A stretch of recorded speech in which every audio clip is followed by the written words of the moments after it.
Very good morning to all. We are starting with chapter lease financing.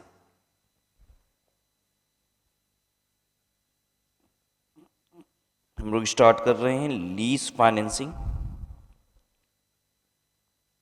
What we have to study in this chapter, we have to evaluate different options to acquire an asset. Evaluating different options to acquire an asset.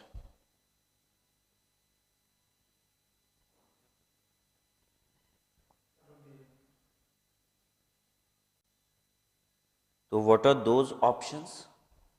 Number 1, purchase, and number 2, lease. अगर आपको asset acquire करने हैं तो आपको purchase कर लेना चाहिए asset या फिर लीज पे एक्वायर कर लेना चाहिए. इन दो ऑप्शन को इवैल्यूएट करेंगे. इवैल्यूएशन किस ग्राउंड पे? On the basis of outflow required. ठीक है, ये बात सभी को पता है कि बिजनेस में एसेट एक्वायर इसलिए किया जाता है ताकि उससे कैश फ्लो जनरेट किया जा सके. ठीक है, एसेट परचेज करने से कैश फ्लो नहीं होता, एसेट को यूज करने से कैश फ्लो आता है. ठीक है, तो परचेज उस ऑप्शन से कर लेना चाहिए जहां पे ओवरऑल आउटफ्लो आपकी लोअर रिक्वायर्ड है. ठीक है, तो हम लोग इवैल्यूएट करेंगे दोनों ऑप्शन को कि अगर हम लीज पे यानी कि किराए पे एसेट को लेते हैं तो किराए का क्या खर्चा पड़ेगा, और अगर हम परचेज कर लेते हैं बाय टेकिंग अ लोन तो लोन पे क्या इंटरेस्ट वगैरह पे करना पड़ेगा. इन सभी बातों को एनालाइज करेंगे और ये जानने की कोशिश करेंगे कि किस ऑप्शन में मेरी ओवरऑल आउटफ्लो जो रिक्वायर्ड है टुवर्ड्स एसेट वो कम है. ठीक है, अगर हम परचेज की भी बात करें तो परचेज भी 3 तरीके से हो सकते हैं. एक होता है ओन फंड, अपने पैसे से परचेज कर लीजिए. दूसरा बाय एक्वायरिंग लोन. तीसरा मिक्स कर लीजिए. 10 लाख रुपए की एसेट है तो 5 लाख रुपए अपने लगा लिए, 5 लाख रुपए का लोन ले लिया. A mixture of own fund and loan fund. ठीक है, लेकिन जहां तक प्रैक्टिकली एनालिसिस की बात होगी या जो भी प्रैक्टिकल क्वेश्चन आपको देखने को मिलेंगे, पता है उसमें कंपैरिजन किससे होगी? If you are acquiring an asset, purchasing an asset by loan, और इसकी कंपैरिजन होगी लीज से. एक ऑप्शन तो आपका परचेज हो गया, ये वाला option. A option is your purchase and B option is your lease, कि हम किराए पे ले लेते हैं. ठीक है, प्रैक्टिकल क्वेश्चन में ज्यादातर एनालिसिस जो आपको देखने को मिलेगी तो किसकी कंपैरिजन होगी? लोन की और लीज की. ठीक है, एज बिकॉज कि अगर आपका अपना फंड भी इन्वॉल्व है ना, if your own fund is involve, तो भी उसकी अपॉर्चुनिटी कॉस्ट तो है ही. वो पैसा जो आप एसेट को परचेज करने में लगा रहे हैं, वो पैसे अगर कहीं और आप इन्वेस्ट किए होते तो रिटर्न तो आ ही रहा होता. ठीक है, तो बेसिकली अगर हमारे अपने फंड भी हैं तो भी उसकी कोई ना कोई कॉस्ट तो इन्वॉल्व है ही. इसलिए हमेशा जो प्रैक्टिकली आपको क्वेश्चंस दिखाई देंगे उसमें कंपैरिजन कराएगा कि if you have to acquire an asset by taking a loan और you have to take it on lease, which option are you going to select. ठीक है, लीज कैसा अरेंजमेंट है ये आपको बता दें. इसमें 2 पार्टी होती है, one is lessor and the other is lessee. ठीक है, आप हमेशा कहां पे प्लेस्ड होंगे? लेसी की जगह पे, because you will be acquiring the asset. Lessor वो होता है जो एसेट को ओन करता है और किराए पे लेसी को दे देता है. ठीक है, lessor is the person who gives right to use asset, right to use asset. ठीक है, और बदले में लेसी लेसर को क्या देता है? लीज रेंटल्स, उसको बदले में किराया देता है. ठीक है, लेसर जो होता है वो ओनर ऑफ द एसेट होता है. ठीक है, लेसी समझ लीजिए वो टेनेंट होता है जिसके पास क्या होता है? राइट टू यूज होता है एसेट का. ठीक है, since lessor is the owner of the asset तो डिप्रिसिएशन इसी को मिलता है. He is entitled to depreciation. ठीक है, he is entitled to depreciation which is charged to PL account. PL account में ये लेसर जो है वो डिप्रिसिएशन चार्ज करता है, और PL अकाउंट में लेसी क्या चार्ज करेगा? लेसी चार्ज करता है अपना lease rental.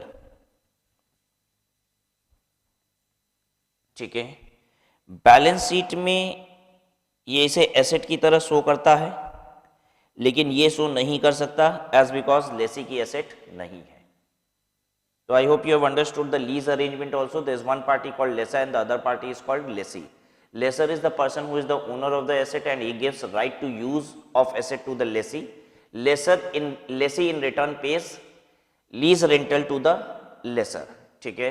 Lessor will be showing depreciation in his books of accounts, whereas this lessee will be showing the lease rental. In balance sheet, asset will be shown in the books of lessor, whereas it will not be shown in the books of lessee as because lessee is not the owner of the asset. आइए थोड़ा सा पढ़ लेते हैं अब text को. Concept of leasing. From the standpoint of finance, assets are required to generate cash flow. Finance executives or managers understand that the cash flows are generated by use of asset and not by owning the asset. कह रहा है ये बात सबको पता है कि use of asset करने से ही हमें कैश फ्लो आएंगे बिजनेस में, एसेट को एक्वायर करने से कैश फ्लो नहीं आता. ठीक है. तो acquiring an asset should not be a very important criteria. What is more important is using an asset. ठीक है. एक्वायर किसी भी सोर्स से कर लीजिए, उस सोर्स से कर लीजिए जहां पे आउटफ्लो कम लगते हैं, क्योंकि एक्वायर करना एक बहुत इंपॉर्टेंट बात नहीं है, उसका यूज करना इंपॉर्टेंट बात है. Almost any asset that can be bought, sold can also be taken or be given on lease. कोई भी एसेट जिसे आप परचेज कर सकते हैं, सेल कर सकते हैं, उसे लीज पे भी आप ले सकते हैं, दे सकते हैं. For example, a firm having a factory 20 kilometre away from Nagpur city requires a couple of buses for transportation of staff from city to the factory site. The firm can either purchase the buses by use of its own fund, equity financing, or by taking loan from bank, that is debt financing, or partly by own fund and partly by loan, that is equity and loan financing. कहता है कि एक Nagpur city से 20 kilometre दूरी पे कोई factory है और उसे अपने एम्प्लॉयज के मूवमेंट के लिए बसेस की रिक्वायरमेंट है. तो बसेस वो कैसे परचेज कर सकता है? तो परचेज की यहां तक तो जो ऑप्शन है वो परचेज वाले ऑप्शन है. क्या कि वो अपने ओन फंड से कर सकता है, लोन फ्रॉम बैंक ले सकता है, partly by own fund and partly bye loan, ये मिक्स करके ले सकता है. ये परचेज वाली बात हो गई पूरी. ठीक है. This is the matter of purchase. Alternatively एक दूसरा रास्ता बताएगा कि वो बस लीज पे ले सकता है, किराए पे ले सकता है. Alternatively the firm can take the buses on lease. Therefore lease is nothing but an alternative financing arrangement. Lease भी कोई और विशेष बात नहीं है, ये भी एक अल्टरनेटिव फाइनेंसिंग अरेंजमेंट ही है.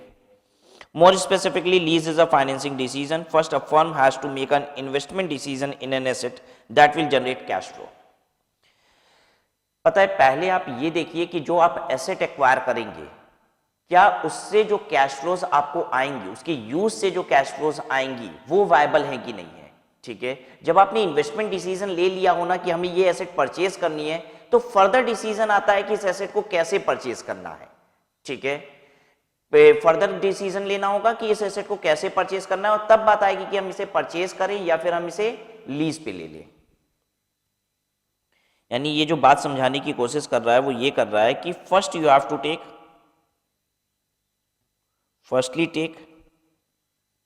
Investment decision.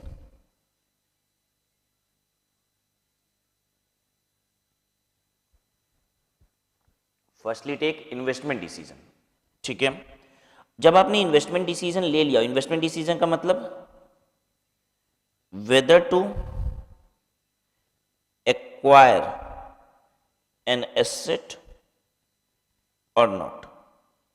ठीक है. जब आपने ये डिसीजन ले लिया हो कि we have to acquire an asset और नॉट, तब उसके बाद क्या करना होगा? Then take financing decision. और फाइनेंसिंग डिसीजन क्या होता है? Whether to purchase an asset और to acquire it on lease. ये होता है फाइनेंसिंग डिसीजन, ये वाला हिस्सा. हमें इस चैप्टर में क्या पढ़ना है? यही वाली बात पढ़नी है. फाइनेंसिंग डिसीजन लेना सीखना है कि हमें एक एसेट को परचेज करना है या फिर लीज पे एक्वायर कर लेना है.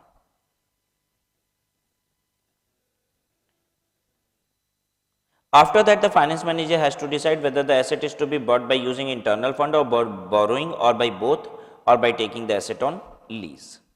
What is lease? Lease can be defined as a right to use equipment or capital goods on payment of periodical amount. This may broadly be equated to an installment credit being extended to the person using the asset by the owner of capital goods with a small variation. Parties to the lease agreement, one is lessor and the other is lessee. One who is using the asset is lessee and one who is owner of the asset is lessor. There are two principal parties to any lease transaction as under: lessor, who is actual owner of equipment permitting use to the other party on payment of periodical amount; lessee, who acquires the right to use the equipment on payment of periodical amount. In a lease transaction, the ownership of the equipment always vests with the lessor and lessee only gets the right to use the asset. Depreciation and other allowances on the asset will be claimed by the lessor and the asset will also be shown in the balance sheet of the lessor. The lease money paid by the lessee can be charged to his profit and loss account. However, the asset as such will not appear in the balance sheet of the lessee. Such asset for the lessee is therefore called an off balance sheet item. ये asset laser की balance sheet में दिखाई देता है, तो लेसी के लिए asset क्या कहलाता है? Of the balance sheet item. Basically वो बैलेंस शीट में लेसी के नहीं दिखाई देगा, इसलिए हम उसे कहते हैं of the balance sheet item for the Lesi. देखिए, अब हम लोग को डिसीजन लेने वाली बात समझनी है, ठीक है, और इस बात को आप सभी लोग बहुत ध्यान से सुनेंगे. अभी तक जो हम लोग बात कर रहे थे वो एक मोर पर्टिकुलरली डेफिनेशन की बात हो रही थी. अब डिसीजन वाली बात करते हैं. देखिए, डिसीजन में दो मुद्दे आएंगे. एक होगा लोन फंड और दूसरा होगा कि आप लीज पे एसेट को एक्वायर कर रहे हो, ठीक है. एक ऐसी सिचुएशन भी हो सकती है जहां पे आप अपने फंड को लगा रहे हो और उसको लीज से हम कंपेयर कर रहे हैं, ठीक है. तो हर तरीके के आउटफ्लोज को हम लोग डिटरमिन कर लेते हैं.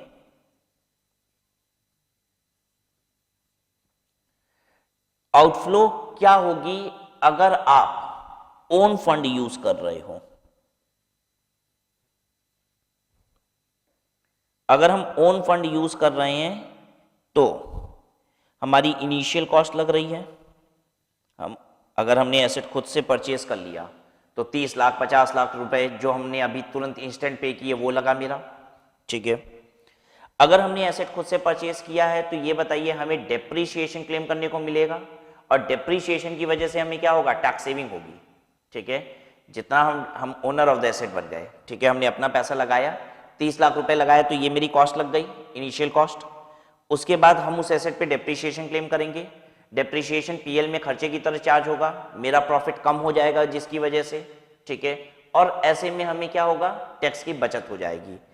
तो अगर हम अपना पैसा लगाते हैं तो हमें टैक्स सेविंग ऑन डेप्रीशिएशन भी होता है, उसको हम लेस कर देते हैं. Present value of tax saving on depreciation. Tax saving on depreciation वाली बात आपको समझ में आ गई. अब बात कर लेते हैं प्रेजेंट वैल्यू क्यों. ध्यान दीजिएगा, हमने 50 लाख रुपए की एसेट आज खरीदी तो 50 लाख रुपए की आउटफ्लो तो मेरी आज की हो गई, लेकिन डेप्रीशिएशन जो हम क्लेम करेंगे उस एसेट की लाइफ अगर 5 साल है तो 5 सालों में डेप्रीशिएशन क्लेम करेंगे. तो टैक्स की बचत भी कैसे होगी? 5 सालों में बचत होगी. तो उस 5 साल की टैक्स की बचत को हम आज उठा के ले आएंगे. ऐसे समझिए, इनिशियल कॉस्ट तो हमारी यहां पे लग गई, डेप्रीशिएशन कहां क्लेम करने को मिलेगा? यहां यहां यहां यहां और यहां पे, ठीक है. तो इस डेप्रीशिएशन पे जितनी टैक्स की बचत होगी उसको खींच के हम यहां लाएंगे. इस वाले डेप्रीशिएशन की टैक्स की बचत को हम यहां खींच के लाएंगे. इस वाले डेप्रीशिएशन की टैक्स की बचत को यहां लाना होगा. यहां वाले डेप्रीशिएशन की टैक्स की बचत को भी लाना होगा. यहां वाले डेप्रीशिएशन की टैक्स की बचत को भी यहां लाना होगा, ठीक है. तो इन सब को यहां लाके हम माइनस कर देंगे क्योंकि ये हमारी बचत हो गई, ठीक है. हमें जानना है कि मेरा नेट आउटफ्लो कितना लगा. तो हमने इनिशियल कॉस्ट लगाई लेकिन समय समय पर डेप्रीशिएशन चार्ज करके हमने अपने प्रॉफिट को कम किया जिससे हमने टैक्स बचाया. तो वो बचत को हमने क्या किया? प्रेजेंट वैल्यू करके लेस कर दिया. अगर हमने एसेट खुद परचेज की है, ठीक है, तो eight the end of its life हो सकता है कि हमें कुछ स्क्रैप वैल्यू भी मिल जाए पुरानी एसेट को बेच के. तो उस स्क्रैप की भी प्रेजेंट वैल्यू को हम क्या करेंगे, लेस करेंगे। ठीक है, स्क्रैप वैल्यू जो होगी वो कौन सी वैल्यू होगी, हमेशा एक फ्यूचर वैल्यू होगी। ठीक है, 5 साल 10 साल बाद हमें आएगा, तो उसकी भी आज की वैल्यू, प्रेजेंट वैल्यू को हम लेस कर देंगे, तब हमें पता चलेगा कि हमने कितना पैसा लगाया है। तो हम इसमें से लेस करेंगे present value of realisation from scrap.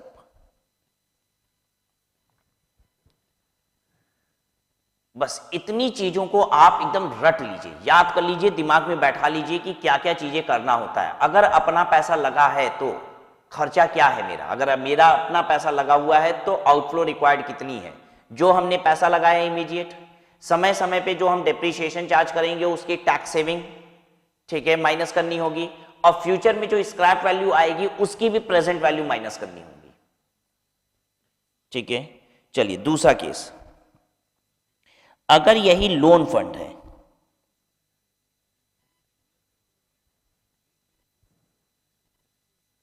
अगर आपने लोन लिया हुआ है तो पता है क्या होगा, आप समय समय पे इंस्टॉलमेंट पे कर रहे होगे। ठीक है, पहले साल, दूसरे साल, तीसरे साल, चौथे साल, पांचवें साल आपने कुछ ना कुछ इंस्टॉलमेंट पे की होगी, तो उन सभी इंस्टॉलमेंट की प्रेजेंट वैल्यू आपकी आउटफ्लो हो गई। ठीक है, present value of all instalment, ठीक है, माइनस कीजिए। एक बात बताइए, आप एसेट के ओनर हो कि नहीं, अगर आपने लोन लेके एसेट परचेज किया है? Yes, you are owner of the asset. ठीक है, तो डेप्रीशिएशन आपको मिलेगा। यहां पे सिर्फ डेप्रीशिएशन ही आपका खर्चा नहीं है, इंटरेस्ट भी आपका खर्चा है। अगर आपने लोन लिया है तो जो आप इंस्टॉलमेंट पे कर रहे हो, ये इंस्टॉलमेंट, इस इंस्टॉलमेंट के अंदर प्रिंसिपल सम भी है और इंटरेस्ट सम भी है। ठीक है, और आप एसेट के ओनर भी हो, तो आप अपने पीएल में डेप्रीशिएशन भी चार्ज कर रहे हो और इंटरेस्ट भी चार्ज कर रहे हो। तो हर साल हम डेप्रीशिएशन भी चार्ज करते जा रहे हैं और हर साल इंटरेस्ट भी चार्ज करते जा रहे हैं। तो इंटरेस्ट और डेप्रीशिएशन दोनों पे हमें हर साल क्या हो रही है, टैक्स सेविंग। तो वो दोनों टैक्स सेविंग को हम क्या करेंगे, लेस करेंगे प्रेजेंट वैल्यू बना के। देखिए, हर साल हमें डेप्रीशिएशन भी चार्ज होगा पीएल में, हर साल हमें इंटरेस्ट भी चार्ज होगा पीएल में, और दोनों की टैक्स सेविंग का हम प्रेजेंट वैल्यू बना के माइनस कर देंगे। तो minus present value of tax saving on depreciation and interest. ठीक है, लोन से आपने एसेट एक्वायर किया है तो आप ओनर हो एसेट के। अगर एसेट को 5 साल बाद, 10 साल बाद आप बेचेंगे तो स्क्रैप भी किसको मिलेगा, आपको ही मिलेगा। तो वो भी लेस कर दीजिए, present value of realisation from scrap.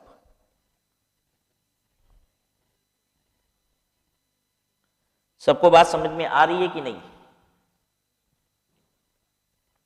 Clear है बात? तो एकदम रटा हुआ होना चाहिए दिमाग में। चलिए एक बार हम लोग बोल के देखते हैं कि हमें याद है कि नहीं। अगर हमने लोन लेके एसेट को खरीदा है तो मेरी आउटफ्लो क्या होती है? सर, समय समय पे जो हम इंस्टॉलमेंट पे करते हैं उसकी प्रेजेंट वैल्यू। और बताइए सर, जब हम लोन लेके एसेट को परचेज करते हैं तो हम ओनर भी बन जाते हैं और लोन पे हमने इंटरेस्ट भी पे किया है। ठीक है, तो ऐसे में हम डेप्रीशिएशन भी पीएल में चार्ज करते हैं और इंटरेस्ट का खर्चा भी चार्ज करते हैं। तो दोनों की टैक्स सेविंग की प्रेजेंट वैल्यू घटा देंगे। बहुत सुंदर। और क्या करेंगे आप, और क्या करेंगे इसके अलावा? सर, सिंस हम ओनर हैं एसेट के तो स्क्रैप भी हमको रियलाइज होगा, उस स्क्रैप की फ्यूचर में स्क्रैप रियलाइज होगा जब भी हम एसेट को बेचेंगे, तो उसकी प्रेजेंट वैल्यू को भी हम क्या करेंगे, लेस कर देंगे। ठीक है, अब बात आती है अगर आपने एसेट को लीज पे लिया है। तीसरी चीज, अगर आपने लीज पे एसेट को एक्वायर किया है तो लीज रेंटल आपका खर्चा है। ठीक है, और लीज रेंटल जो होता है वो आप पीएल में खर्चे की तरह चार्ज करेंगे तो उस पर टैक्स की बचत होगी। तो लीज रेंटल में से आपको क्या लेस कर देना होगा, उस पे जो टैक्स सेविंग हो रही है उसको लेस कर देना होगा।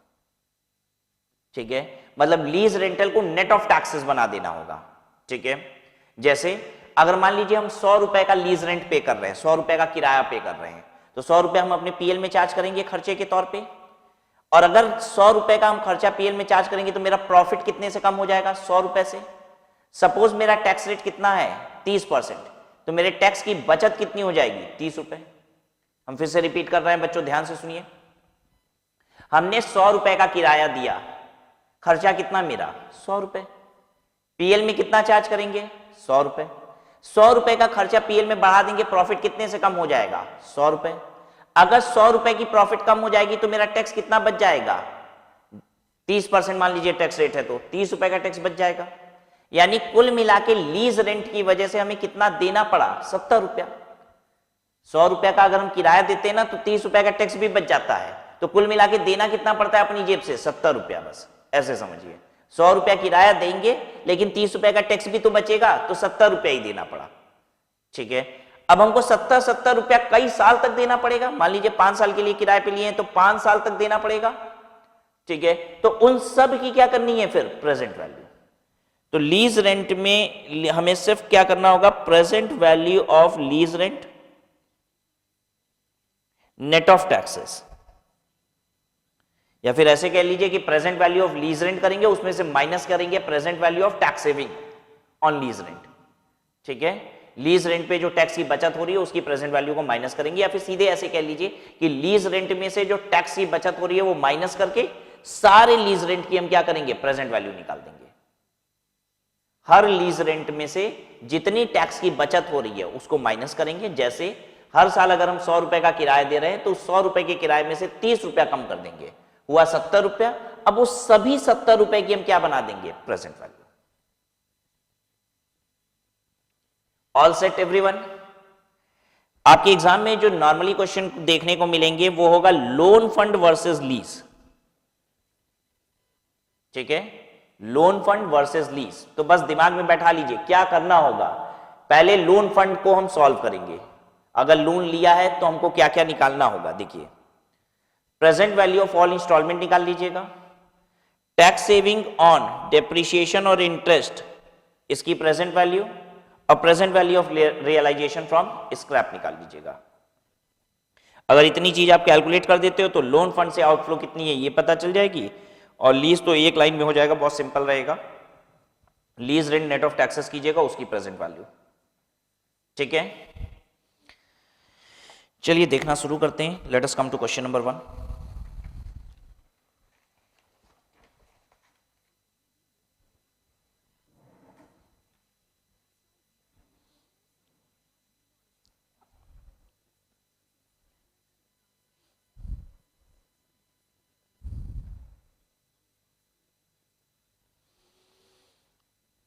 Look at question number 1 everyone. Question number 1 is Messrs. Gamma and Company is planning of installing a power saving machine and are considering buying or leasing alternative. ये लोग प्लान कर रहे हैं कि हम लोग बाई किया जाए कि लीज पे लिया जाए। The machine is subject to straight line method of depreciation. Machine पे straight line method of depreciation मिलेगा। एक बात बताइए, कब मिलेगा straight line method of depreciation? जब हम बाई करेंगे या फिर लीज पे लेंगे?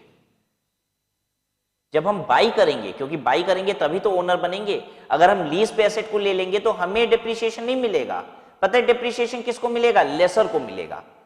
तो यहां पे लेसर की तो बात ही नहीं हो रही ना, लेसी की बात हो रही है। ठीक है, या तो हम लीज पे एसेट को ले ले या फिर हम परचेज कर ले। ठीक है, तो ध्यान दीजिएगा, अगर हम लीज पे एसेट को ले लेंगे तो हमें डेप्रिसिएशन नहीं मिलेगा, हम परचेज करेंगे तभी हमें मिलेगा। Gamma and Company can raise debt at 14% payable in 5 equal annual installment of 1,78,858 each. कह रहे गामा एंड कंपनी को 14% पे लोन मिल जाएगा। ठीक है, कितने का लोन? बेसिकली जितने रुपए की मशीन है ये पावर सेविंग मशीन, उतने रुपए का लोन मिल जाएगा। और इस लोन को वो 5 इंस्टॉलमेंट में 1,78,858 की 5 इंस्टॉलमेंट में पे कर देगा। ठीक है, यानी बाइंग के लिए ऑप्शन वो क्या बता रहा है? हमने कहा था ना बाई करने के भी 3 तरीके हो सकते हैं। ठीक है, क्या क्या तरीके हो सकते हैं बाई करने के? Own fund, loan fund, own fund plus lone fund. यहां पे किसकी बात हो रही है? बाई करने का कौन सा तरीका बोल रहा है? लोन फंड की बात कर रहा है। ठीक है, तो कहता है कि अगर आपको बाई करना है तो आप लोन ले सकते हैं।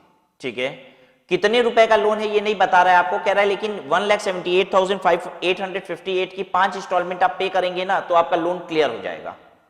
14% इंटरेस्ट के हिसाब से ये लोन है। ठीक है,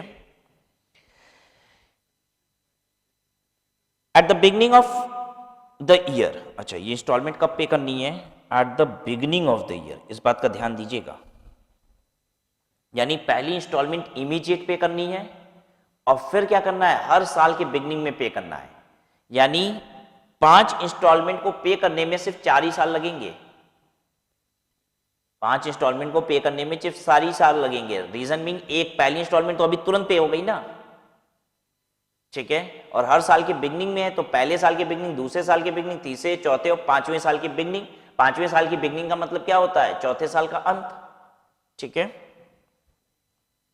In case of leasing, the company would be required to pay an annual year-end rent of 25% of the cost of machine for 5 years. अगर कंपनी लीज पे जाएगी तो 25% of the cost of machine उसको क्या देना होगा, रेंट देना होगा 5 सालों तक, ठीक है। कब देना होगा, and of the year. Loan लेगी तो इंस्टॉलमेंट देना होगा बिगनिंग ऑफ द ईयर में, अगर किराए पे मशीन लिया जाएगा तो किराया देना होगा साल के अंत में, और किराया कितना देना होगा, 25% of the cost of machine. Cost of machine कितनी है अभी तक क्वेश्चन ने नहीं बताया है, लेकिन कॉस्ट ऑफ मशीन कितनी है ये हम निकाल सकते हैं, क्योंकि बता रहा है कि इतने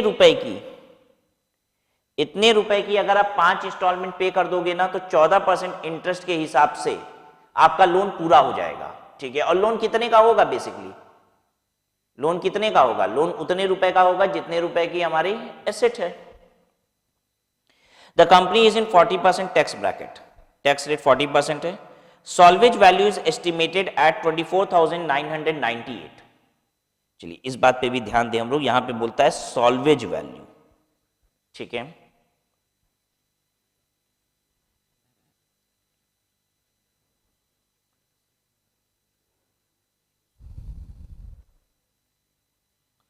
what is salvage value, salvage value का मतलब होता है actual realisation,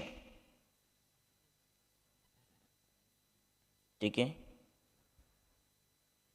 actual realisation at the end of the asset's life, asset की लाइफ जब खत्म हो जाएगी तो हमें कितने पैसे मिल जाएंगे, इसको कहा जाता है सॉल्वेज वैल्यू, ठीक है।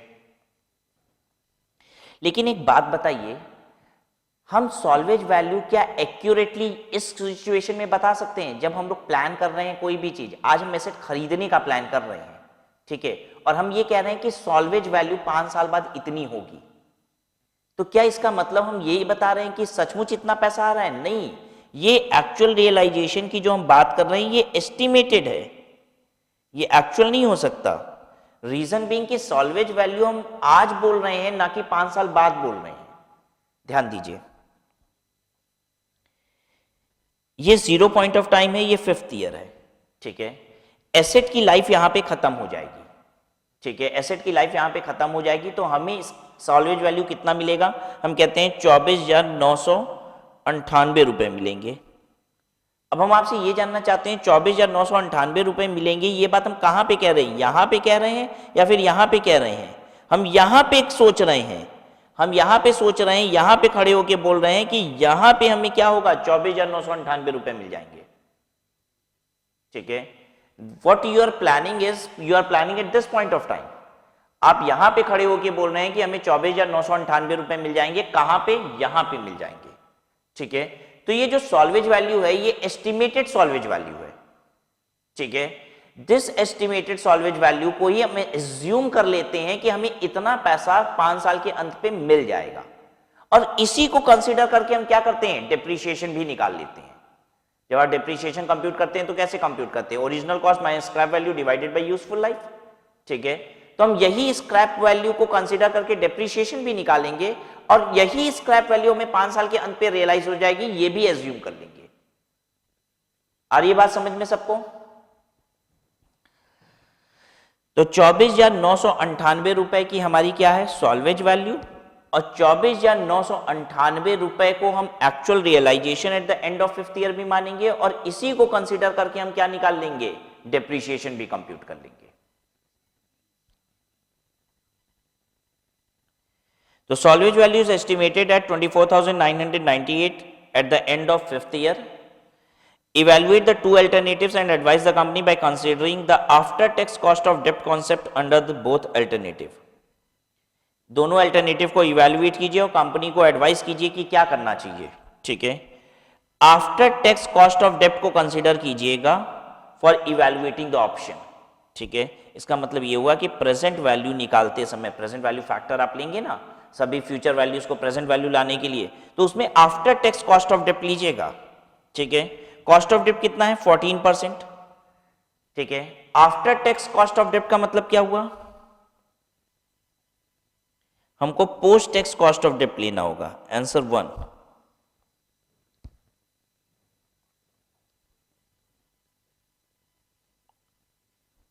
Discount rate to be used for evaluating both the options is equal to post tax 14% bracket में 1 माइनस टैक्स रेट, ठीक है। इसे कहा जाता है पोस्ट टैक्स हो गया ये, ठीक है। तो 14% ब्रैकेट में 1 माइनस टैक्स रेट क्या है 0.40 कर दीजिए। 14 इंटू 0.6 मल्टीप्लाई कीजिए 8.4%। ये डिस्काउंट रेट यूज करना होगा, ठीक है। चलिए अब सबसे पहला काम हमारा ये है कि हम लोग कॉस्ट ऑफ द मशीन निकाल लें, ठीक है, क्योंकि cost of the machine he basically loan amount है हमारा, और कॉस्ट ऑफ द मशीन से ही हम डेप्रिसिएशन वगैरह भी कैलकुलेट कर पाएंगे। तो आइए हम लोग करते हैं कॉस्ट ऑफ मशीन। अगर आप 1,78,858 की 5 इंस्टॉलमेंट पे करोगे तो आपका लोन पूरा हो जाता है, ठीक है। हम इसको अमाउंट ऑफ लोन लिख देते हैं, जितना लोन का अमाउंट है वही है कॉस्ट ऑफ मशीन, ठीक है ना। इसको हम अमाउंट ऑफ लोन लिख देते हैं। अमाउंट ऑफ लोन ही क्या है कॉस्ट ऑफ मशीन है। तो 1,78,858 की 5 इंस्टॉलमेंट आपको पे करनी है, ठीक है। इसमें मल्टीप्लाई कीजिए प्रेजेंट वैल्यू एन्युटी फैक्टर 14% पे कितने साल 5 साल, लेकिन बिगनिंग ऑफ द ईयर पे है तो क्या करेंगे हम 4+1।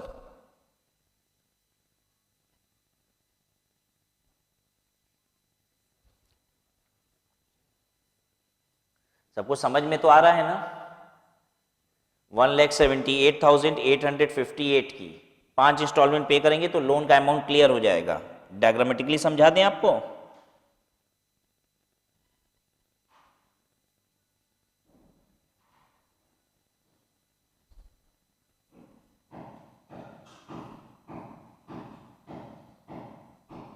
जीरो 1 2 3 4 5 अब 1,78,858 यहाँ 178,858 यहाँ 178,858 यहाँ 178,858 यहाँ और 178,858 यहाँ, ये 5 जगह आप पे करेंगे, ठीक है। ये वाली वैल्यू तो यहाँ है ही, इसको यहाँ लाना होगा, इसको यहाँ लाना होगा, इसको यहाँ लाना होगा, इसको यहाँ लाना होगा, तो ये किसके बराबर हो जाएगी लोन के बराबर हो जाएगी। ऐसा ही होगा, तो यही काम कर रहे हैं हम लोग। तो दिस इज 178,858 इंटू फैक्टर बताइए 3.9137 मल्टीप्लाई कर लीजिए 6,99,999। नहीं 2 4 10 रुपए 20 रुपए आगे पीछे आ रहा है उसके लिए परेशान नहीं होइए, ठीक है। उससे कोई फर्क नहीं पड़ेगा आपके एग्जाम में भी। आपकी फिगर अगर 10-5 रुपए ऊपर नीचे आ रही है तो उससे कोई परेशानी नहीं है, ठीक है। तो वी कैन टेक इट। वो पॉइंट्स में आप कितने डिजिट पॉइंट के बाद ले रहे हो उससे डिफर करता है। आप पॉइंट के बाद 4 डिजिट लेके मल्टीप्लाई कर लीजिए, या कैलकुलेटर पे पूरी फिगर जो आ रही है ना उस पर भी मल्टीप्लाई कर देंगे चलेगा, ठीक है। तो दिस इज 6,99,999।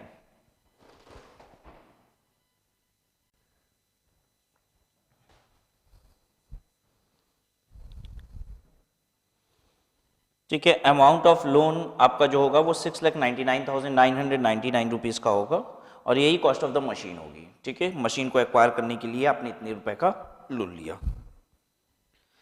अब दोनों ऑप्शन को इवेलुएट करते हैं एक एक करके। ए परचेज ऑप्शन,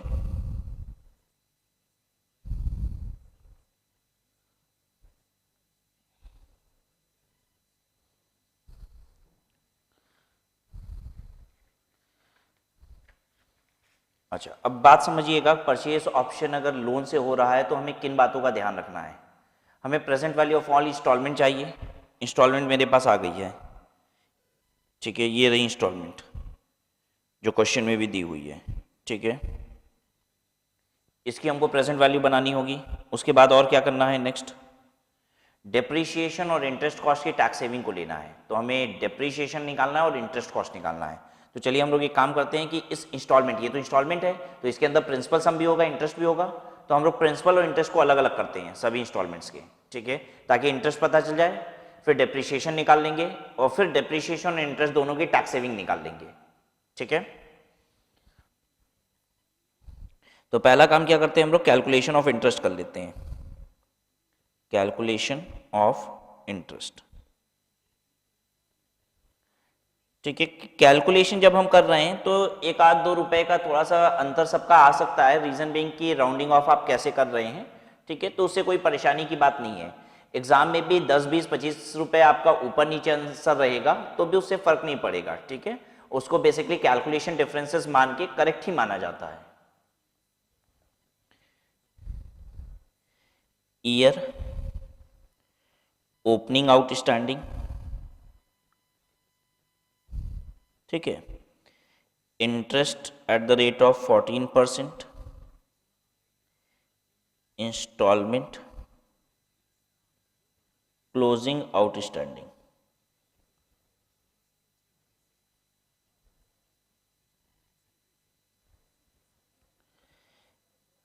बेसिकली ये जो पेमेंट शुरू हो रही है वो 0 टाइम से ही शुरू हो जा रही है। ठीक है, 0 टाइम पे लोन आउटस्टैंडिंग कितना, 6,99,999 रुपया।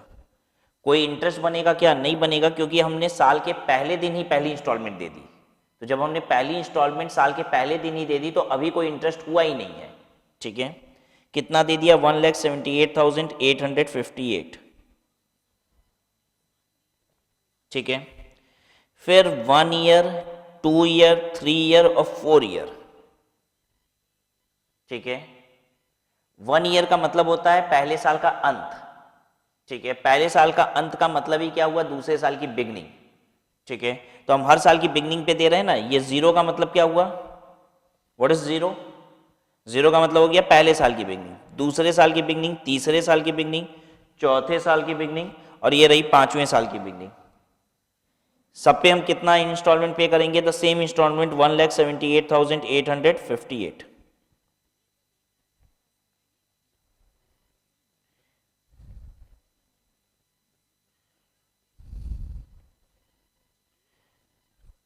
ठीक है, अब हमको बता सकते हैं कि जब चौथे साल का अंत यानी कि 5वें साल की बिगनिंग पे यहां पे हम आखिरी इंस्टॉलमेंट पे कर देंगे तो क्लोजिंग आउटस्टैंडिंग लोन की कितनी बचेगी।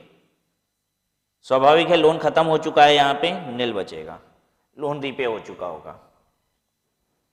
अब बाकी बीच का चार्ट हमें कंप्लीट कर लेना है इंटरेस्ट की कैलकुलेशन के साथ। ठीक है, चलिए, ओपनिंग आउटस्टैंडिंग 6,99,999, इसमें से हम लोग ने पे कर दिया 1,78,858। तो अब क्लोजिंग आउटस्टैंडिंग कितना बचा, 5,21,141। ठीक है, यही क्या बन जाएगा, पहले साल का ओपनिंग आउटस्टैंडिंग। ठीक है, इंटरेस्ट कितना हो जाएगा साल भर का, 5,21,141। अब इतना पैसा बचा हुआ है, इसका साल भर का इंटरेस्ट निकाल लीजिए। निकालिए साल भर का इंटरेस्ट इंटू 14% कर दीजिए सीधे। 14% करके पैसे को हटा दीजिए, राउंड ऑफ कर लीजिए। 50 पैसा या उससे ज्यादा है तो आगे की तरफ राउंड ऑफ कर दीजिए, 50 पैसे से कम है तो पीछे की तरफ कर लीजिए। 72,960। अब क्या करना है नेक्स्ट, इस 5,21,141 को इसमें 72,960 ये ऐड कर दीजिए, इतना लोन बाकी था इतना इंटरेस्ट बन गया, इन दोनों को ऐड कर दीजिए और इसमें से ये इंस्टॉलमेंट माइनस कर दीजिए। तो अब देखिए क्लोजिंग में कितना बचा है, क्या करना है, इसे और इसे ऐड करना है, ये माइनस कर देना है, ओपनिंग आउटस्टैंडिंग इंटरेस्ट जोड़ दीजिए और उसमें से इस बार की जो इंस्टॉलमेंट है ये 1,78,858 इसे डिडक्ट कर दीजिए। 4,15,243, फिर यही ओपनिंग बन गया 4,15,243, अगले साल का इंटरेस्ट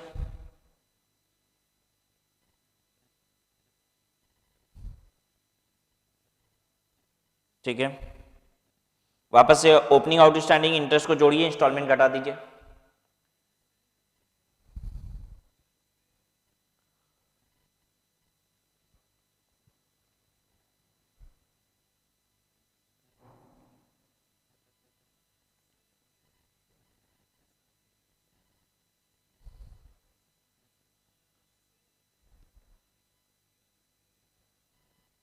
ठीक है, घटाइए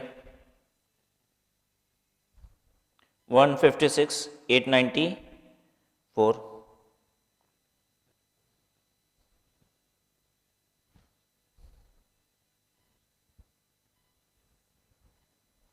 हाँ 156,894 यहाँ हो जाएगा। अब बेसिकली क्या कीजिए ना, देखिए इन दोनों का डिफरेंशियल इंटरेस्ट ले लीजिए, थोड़ा बहुत अंतर 10-20 रुपए का आ सकता है, इंटरेस्ट जो एक्चुअल आप कैलकुलेट करेंगे इस अमाउंट पे तो थोड़ा बहुत अंतर हो सकता है, बेसिकली हम लोग हर जगह राउंडिंग ऑफ करते जा रहे हैं ना, ठीक है, तो उसकी वजह से थोड़ा सा डिफर करेगा, हम लोग एकदम एक्यूरेट अमाउंट नहीं ले रहे हैं हर जगह, ठीक है।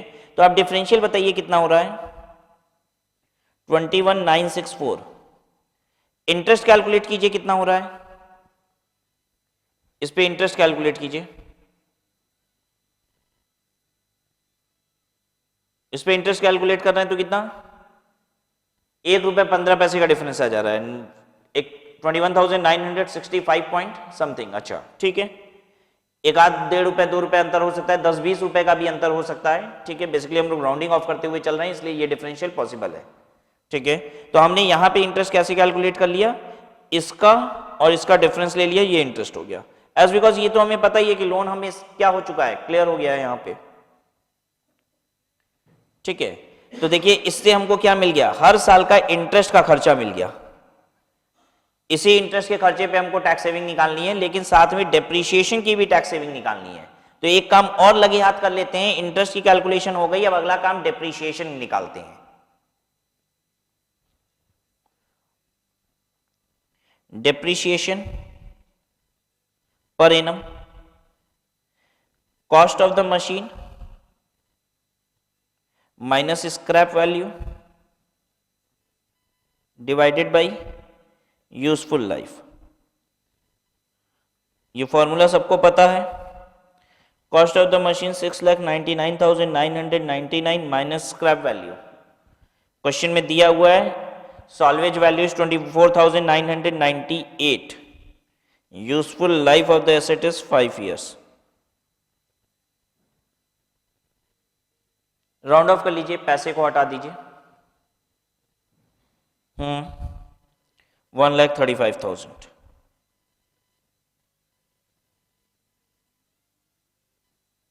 क्यों निकाले हो डेप्रिसिएशन और इंटरेस्ट कॉस्ट, बोलो क्यों निकाले हो, टैक्स सेविंग निकालनी है इसकी, ठीक है, चलिए इसकी टैक्स सेविंग निकाल लीजिए। अब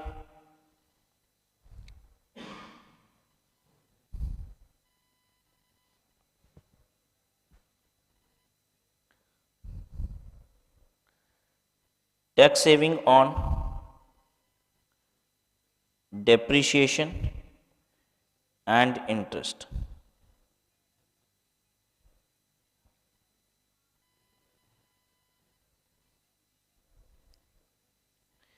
year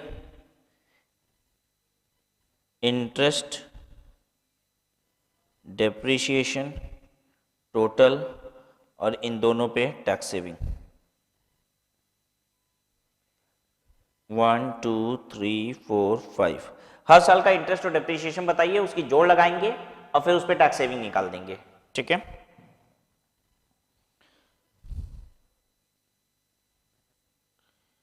इंटरेस्ट हर साल का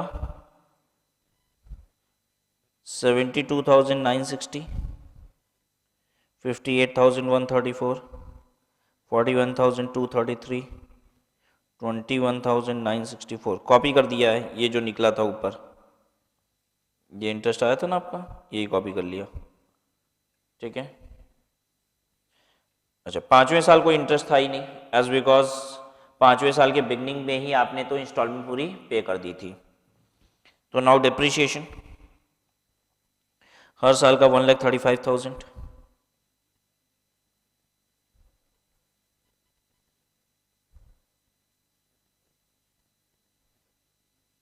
चलिए बच्चों, जल्दी से इंटरेस्ट और डिप्रिशिएशन की जोड़ लगा दीजिए। ठीक है, टोटल करिए, interest plus depreciation is equal to how much?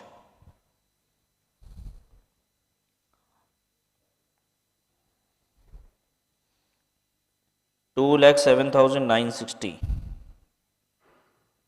सारा कैलकुलेट कर लीजिए ऐसे ही।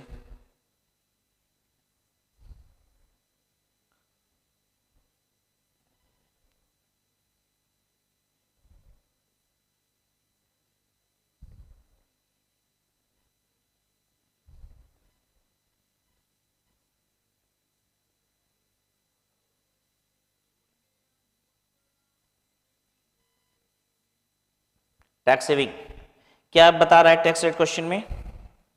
Tax rate is 40%। तो एक काम करिए, सबका 40% कीजिए। सभी जो जो भी टोटल आपकी आ रही है, ये सबका 40% टैक्स सेविंग बना दीजिए यहाँ पे। 83,184 करिए। 77,254, 70,493, यस, 62,786, 54,000। ओके,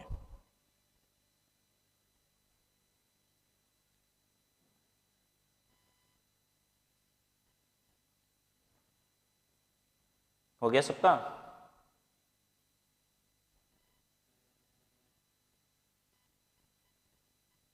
अच्छा, अब एक बार रिकॉल कीजिए कि लोन में क्या करना होता है।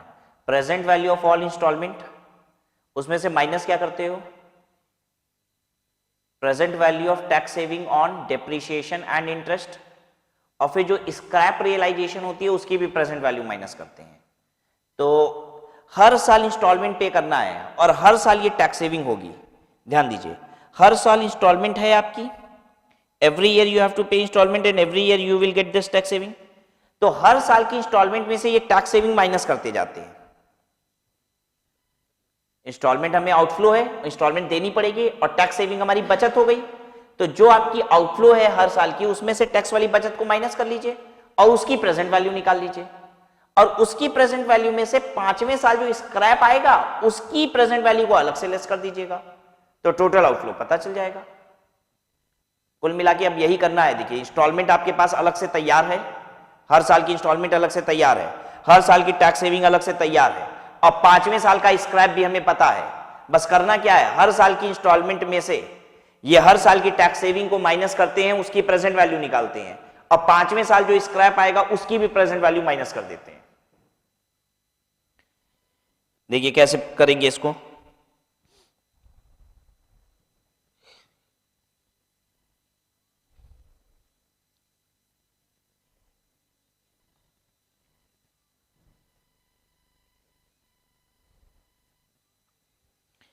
Year, instalment, tax saving, net outflow. Instalment में से टैक्स सेविंग माइनस कर दीजिएगा। इंस्टॉलमेंट हमें देना है, टैक्स सेविंग मेरी बचत है। पीवी फैक्टर लगाइएगा एट द रेट ऑफ कितना? 8.4%। क्वेश्चन ने कहा था ना कि जो इंटरेस्ट रेट है उसको नेट ऑफ टैक्सेस कर दीजिए देंगे, उस पर हम डिसीजन लेंगे, ठीक है। और फिर उसके बाद पीवी, प्रेजेंट वैल्यू।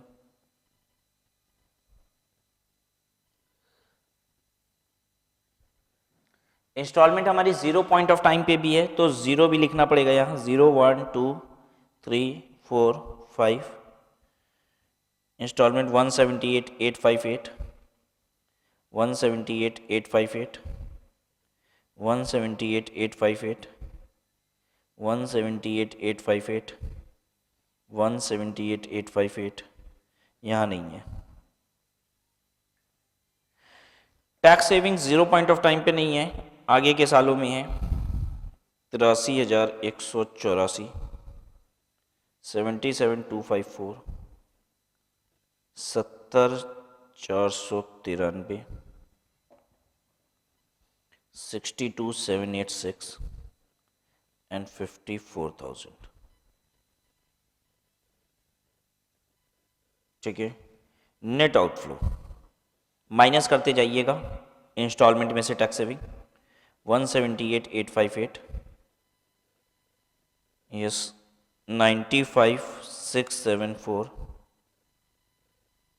101,604, 108,365,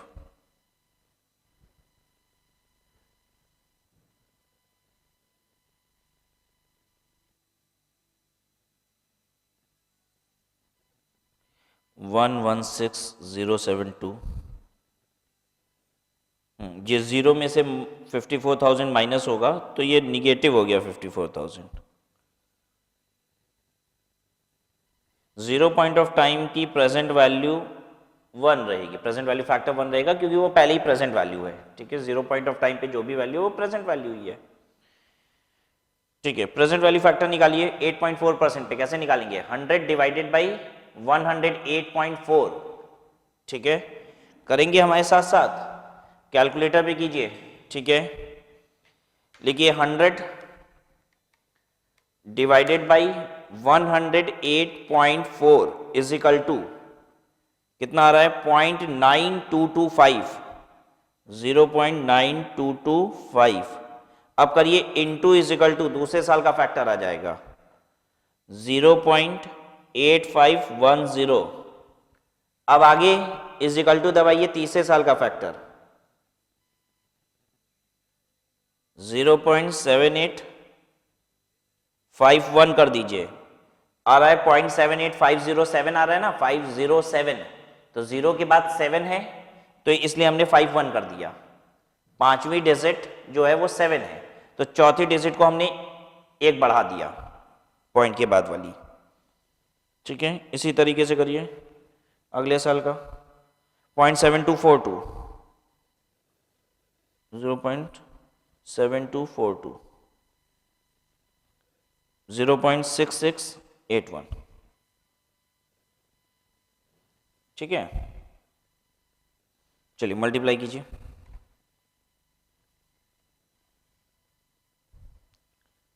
178,858, 88,259, 86,465, 85,077, 84,059। ये कर लीजिए 54,000 इंटू 0.6681, 0.66, 54,000 इंटू 0.6681, ये आ रहा है 36,077। टोटल करिए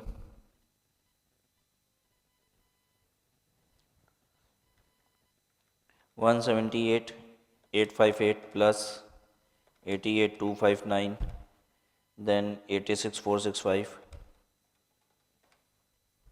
85,077, 84,059 और 36,077।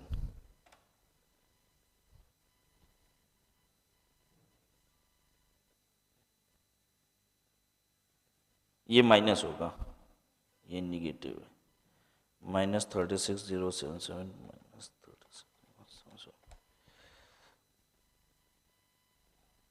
ये आ रहा है 486,641।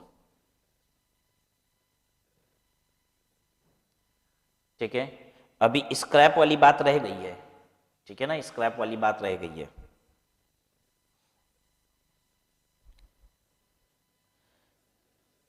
रियलाइजेशन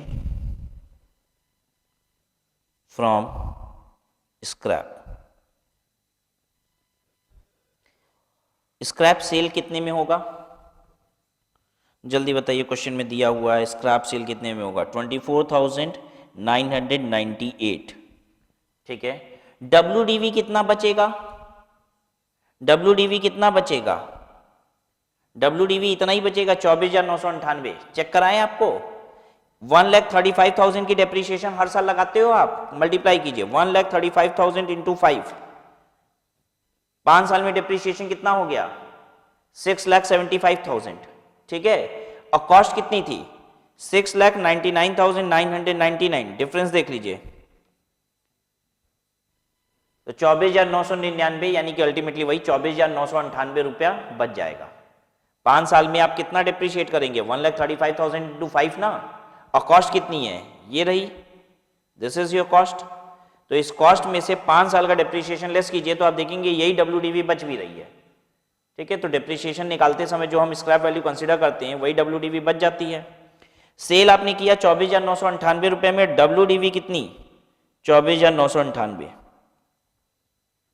चांस की बात है, देखिए कभी कभी क्वेश्चन में ऐसा दिया रहेगा कि हम जो डेप्रिशिएशन कंप्यूट करके जो WDV बच रही है वो कुछ और है, और हमें लगता है कि हम बेच कितने में देंगे, वो अनुमान कुछ और है।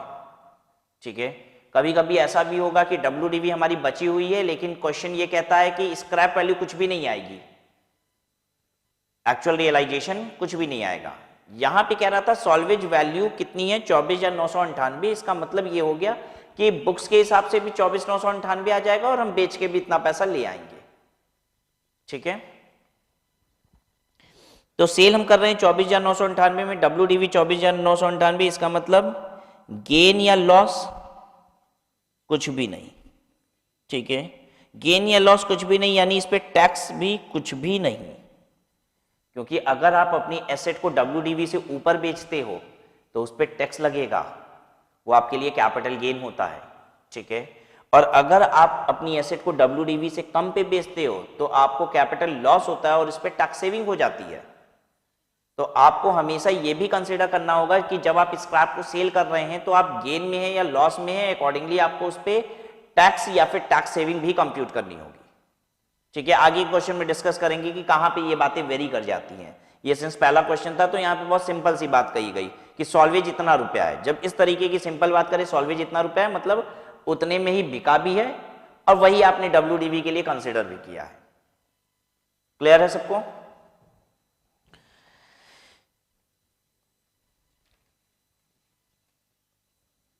तो यानी रियलाइजेशन कितना, कोई भी टैक्स वैक्स तो लगा नहीं, तो जितना पैसा बेच के आया वो पैसा आपकी जेब में चला गया।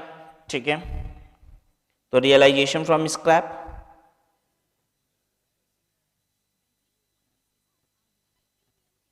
$24,998। ठीक है, present value of scrap realisation, present value निकालिए इसकी, ये कब आएगा, 24,998, 5वें साल के अंत पे। 5वें साल का फैक्टर कितना है, ये रहा 5वें साल का फैक्टर 0.6681, इसमें मल्टीप्लाई कीजिए 0.6681, बताइए कितना, 24,998 इंटू 0.6681, ये हो रहा है 16,701। तो इस वाली वैल्यू में से आपको इतना और लेस करना पड़ेगा।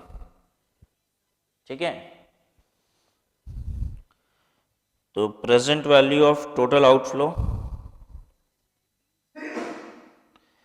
ये वाली वैल्यू कौन सी वैल्यू है, ये इस वाली वैल्यू में से इंस्टॉलमेंट में से present value of tax saving on interest and depreciation already घट चुका है, बस एक और चीज घटानी है, स्क्रैप की प्रेजेंट वैल्यू। कितना आ रहा था 486, 641 माइनस 16,701 रुपया।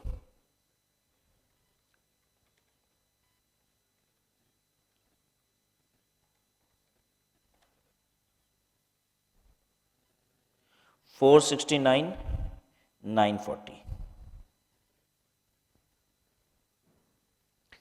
तो ये हम लोग का निकला है total outflow under purchase option. ठीक है, अब हमें क्या निकालना होगा, लीज ऑप्शन में कितना आउटफ्लो लग रहा है मेरा। ठीक है,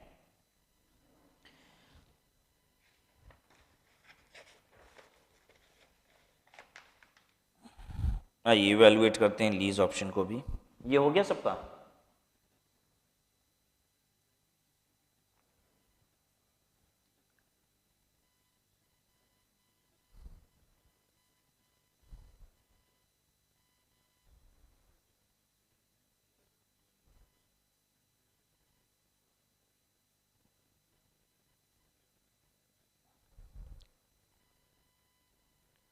एनुअल लीज रेंट कितना,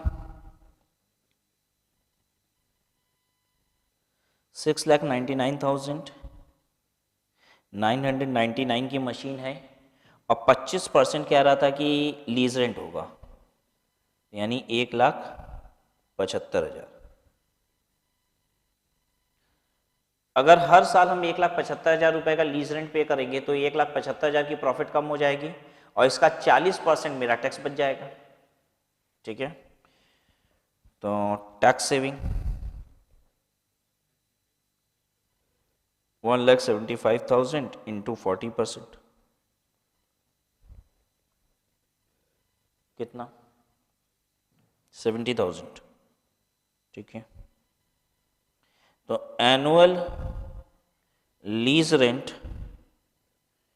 नेट ऑफ टैक्स कितना हुआ, 1,75,000 minus 70,000, 1,05,000।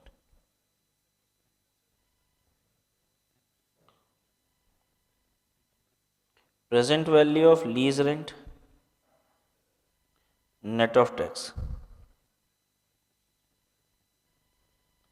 1,05,000 into present value annuity factor 5 साल तक आएगा, 8.4% पे निकालना है आपको 5 साल का फैक्टर। बेसिकली हम क्या कर रहे हैं समझ लीजिए, 1,75,000 रुपए का हम हर साल किराया देंगे लेकिन 70,000 रुपए का मेरा टैक्स कम हो जाएगा। क्यों? क्योंकि मेरा खर्चा बढ़ जाएगा 1,75,000 का। ठीक है, तो कुल मिला के मेरी जेब से क्या जा रहा है, 1,05,000 रुपया। 1,05,000 रुपया 5 बार जाएगा लेकिन फ्यूचर में जाएगा ना। ठीक है, हर साल के अंत पे जाएगा 1,05,000 रुपया। तो कुल मिला के मेरा कितना पैसा जाएगा इन प्रेजेंट टर्म्स, उसकी बात कर रहे हैं। तो 1,05,000 into present value annuity factor कैसे निकलेगा, आइए मेरे साथ साथ बच्चों एक बार निकाल लीजिए, हालांकि सबको आता है निकालने। 100 divided by 108.4 is equal to, तो ये आ गया पहले साल का factor, into is equal to दूसरे साल का फैक्टर, फिर 3 बार और इज इक्वल टू 5वें साल का फैक्टर आया, जीटी दबा दीजिए, एन्यूटी फैक्टर 3.9509। ठीक है,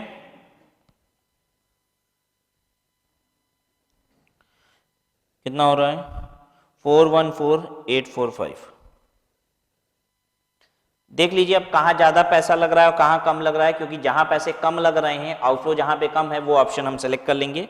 लीज ऑप्शन में मेरे 4,14,845 रुपए लग रहे हैं। परचेज करने पे कितना लग रहा है, परचेज करने पे 4,69,940 रुपीज़ लग रहा है। ठीक है, कहाँ पे कम लग रहा है, लीज में कम लग रहा है। लीज में हमारे सिर्फ 4,14,845 रुपए लग रहे हैं। तो कंपनी को आप एडवाइस दीजिए कि आपको लीजिंग ऑप्शन के लिए जाना चाहिए। ठीक है, लिखिए, company is advised to opt for leasing option good.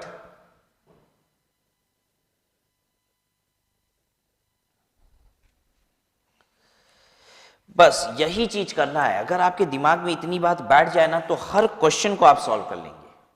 बस यही फंडामेंटल है। दिमाग में बस क्या बैठाना है, इंस्टॉलमेंट की प्रेजेंट वैल्यू, उसमें से tax saving on interest and depreciation घटाना है और स्क्रैप वैल्यू की प्रेजेंट वैल्यू घटानी है। ठीक है, ये किस में करना होगा, इन बाइंग ऑप्शन। और लीजिंग ऑप्शन में lease rent net of taxes की प्रेजेंट वैल्यू। डन।